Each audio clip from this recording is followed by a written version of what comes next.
Bonjour à tous, je suis ravi de vous retrouver pour une nouvelle vidéo.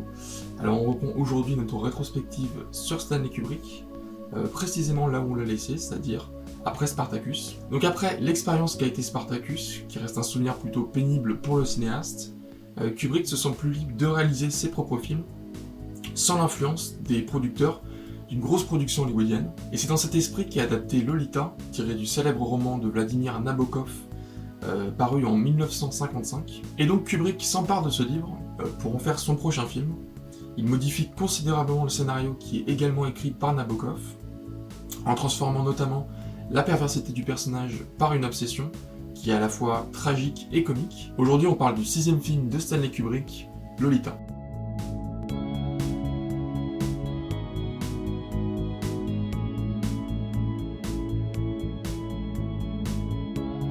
Alors la première chose qui m'a marqué quand j'ai revu le film récemment, c'est son aspect particulièrement comique, que j'avais complètement oublié. Quand on regarde par exemple comment Wikipédia genre le film, il le définit comme un drame psychologique, et en dehors du fait que ça ne veut pas dire grand chose, parce que ça voudrait dire qu'il existerait des drames non psychologiques, ça occulte surtout le fait qu'on rit pendant une grande partie du film, mais vraiment, à tel point qu'aujourd'hui je le définirais davantage comme une comédie que comme un drame. Enfin, si je devais lui donner un genre, ça serait plutôt un film d'amour, parce que finalement ça occulte ça aussi.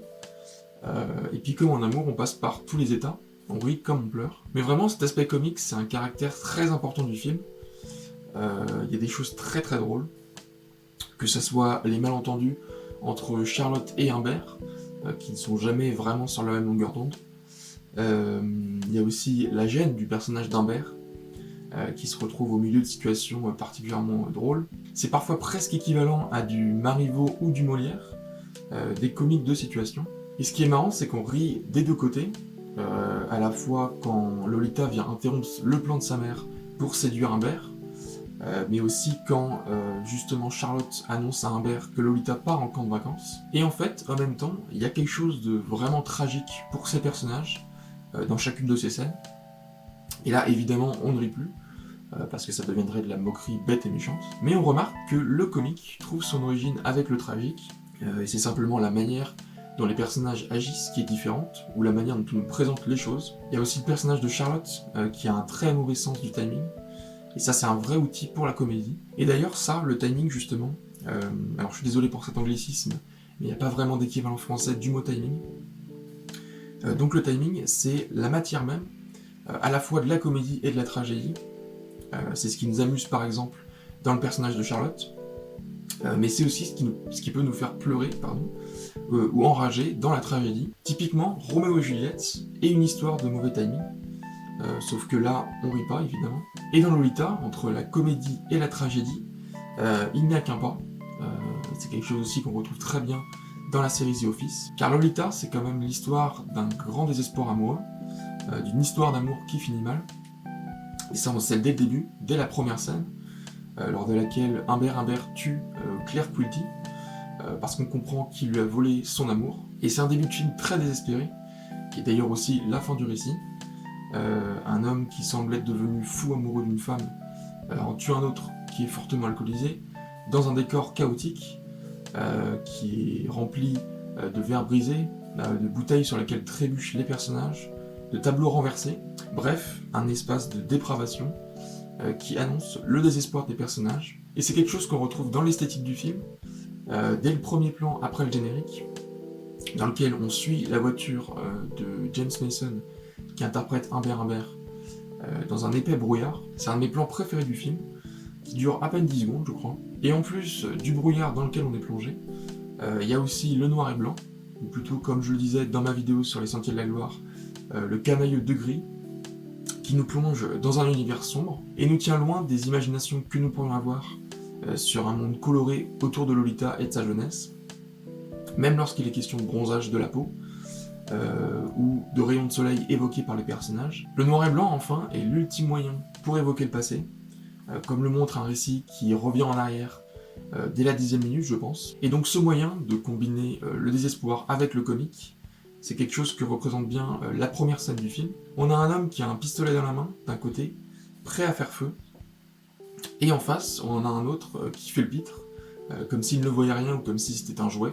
D'ailleurs, d'une certaine manière, le choix de prendre Peter Sellers pour incarner l'ennemi de James Mason, alias Humbert Humbert, rend la tragédie du personnage comique, par déjà le comique et le grotesque du personnage, mais aussi par la multitude de personnages justement grotesques qu'il interprète au cours du film, et qui est rendu encore plus grotesque par le fait que James Mason ne se rende pas compte qu'il s'agit à chaque fois de la même personne. Une chose que j'aimerais bien mettre en avant aussi sur ce film, c'est la mise en scène, qui est très intéressante je trouve. Il y a par exemple un plan séquence de 2 minutes entre Humbert et Charlotte, qui n'a même pas l'air d'en être un, tellement il se confond bien avec ce qui se joue à l'écran à ce moment-là. Et c'est la mise en scène qui nous permet de comprendre la gêne que provoque Charlotte sur Humbert. Et dans cette même scène, lorsque Lolita interrompt sa mère et Humbert, on a un changement du point de vue du centre d'intérêt de la scène qui devient immédiatement Lolita et qui relègue sa mère et Humbert au second plan. Il y a une autre scène que je trouve très intéressante aussi, c'est lorsqu'ils vont au cinéma, au drive-in plus exactement, voir un film muet avec Christopher Lee. Et justement, la scène est filmée avec un style qu'on pourrait rapprocher du cinéma muet. D'abord, il n'y a aucune parole, mais aussi au niveau du jeu d'acteur surtout. On retrouve quelque chose d'un peu caricatural, mais c'est quelque chose qui se rapproche de l'esthétique de cette période. Et de fait, on comprend une chose qui peut être un peu complexe en quelques secondes à comprendre. Le fait que Humbert rejette Charlotte pour Lolita, et la gêne que ça peut provoquer. Et ça m'a fait penser au fait que Kubrick regrettait parfois l'époque muette du cinéma. C'est une chose que Michel Simon dit en tout cas dans une conférence.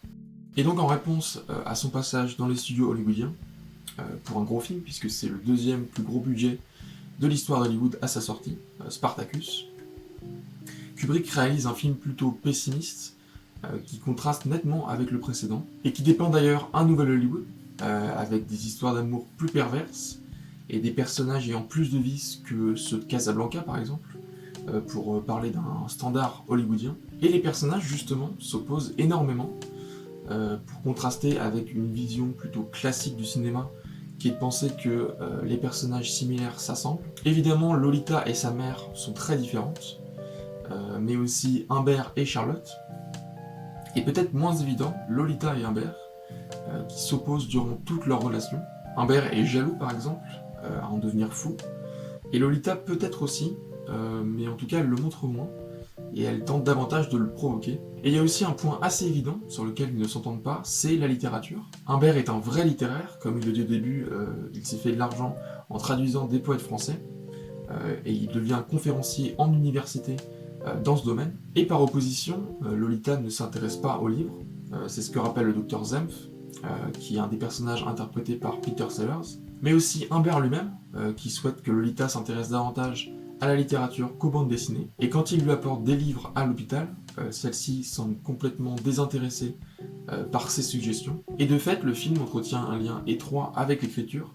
On voit souvent les personnages écrire, que ce soit le personnage d'Humbert dans son journal intime, qui d'ailleurs est un élément essentiel de l'intrigue, ou encore lorsque Lolita lui rédige une lettre à la fin sur une machine à écrire, et on peut s'empêcher à ce moment-là de penser à Shining, évidemment. On se moque aussi régulièrement de lettres que lisent les personnages.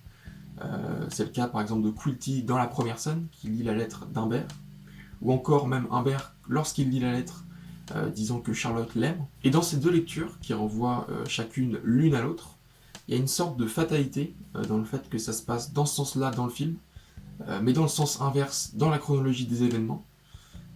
Une sorte de rira bien qui rira le dernier. Et ces lectures de texte nous renvoient aussi directement à l'adaptation du roman de Nabokov par Kubrick. Une des phrases les plus connues de la bande-annonce et de l'affiche du film nous disait « Comment a-t-on pu tirer un film de Lolita ?» C'est une bonne question, et une question qui concerne en réalité surtout Kubrick. Selon Christiane Kubrick, la femme du cinéaste, son mari trouvait le roman très bon, et de fait, le roman de Nabokov est très reconnu du point de vue littéraire. C'est peut-être d'ailleurs le plus reconnu parmi tous les livres dont Kubrick a tiré un film, mais il a procédé à quelques changements. Alors j'ai pas lu le livre, mais j'ai fait appel à de nombreuses sources pour étayer mes propos. D'abord sur l'âge de Lolita, qui en a 12 dans le livre et 16 dans le film. Et évidemment ça change beaucoup de choses à l'histoire, car ça n'est plus une perversion, mais c'est devenu une obsession. Ça c'est Michel Simon qui le dit. un grand spécialiste de Kubrick. Et disons que ça désinculpe un peu le héros, quand on sait que Lolita, dans le livre, est vue comme une victime de la perversion du héros, alors que dans l'œuvre de Kubrick, elle est plus mûre, et donc plus en mesure de faire ses propres choix, même si c'est toujours quelque chose à nuancer, évidemment. Et dans le film, on perçoit aussi en grande partie la peine, le chagrin du héros, qui est d'ailleurs renforcé par la musique, qui, soit dit en passant, est magnifique, composée par Nelson Riddle et Bob Harris, pour le thème principal, et qui ressemble d'ailleurs énormément à la bande originale de Phantom Thread de Paul Thomas Anderson, composée par Johnny Greenwood. Et malgré les précautions que va prendre Kubrick cette fois-ci pour éviter les polémiques, il va tout de même devoir remonter le film suite à la protestation des milieux puritains catholiques, notamment la scène lors de laquelle on voit auprès du lit d'Humbert et Charlotte une photo de Lolita, qui donne visiblement au personnage masculin tout son désir sexuel. Et de fait, le film ne montre que des sous-entendus, rien de vraiment explicite. On ne peut que imaginer ce qu'il se passe. Mais il y a quand même pas mal de provocations, dont le générique, car la première chose qu'on voit après le lion de la MGM, c'est le pied de Lolita. On pourrait aussi dire que c'est juste un pied, mais dans le cinéma hollywoodien des années 60, ça représente beaucoup plus que ça. D'ailleurs, on voit souvent Lolita retirer ses chaussures au cours du film. Voilà, donc un film qui associe plutôt bien le comique et le tragique. Quand on dit par exemple que le cinéma de Kubrick est froid, je pense que Lolita c'est le meilleur contre-exemple de ça. Et en plus, il y a quelque chose dont j'ai même pas parlé finalement. C'est peut-être d'ailleurs mon aspect préféré de la mise en scène. C'est tout ce côté mystérieux autour du personnage de Quilty pendant une longue partie du film.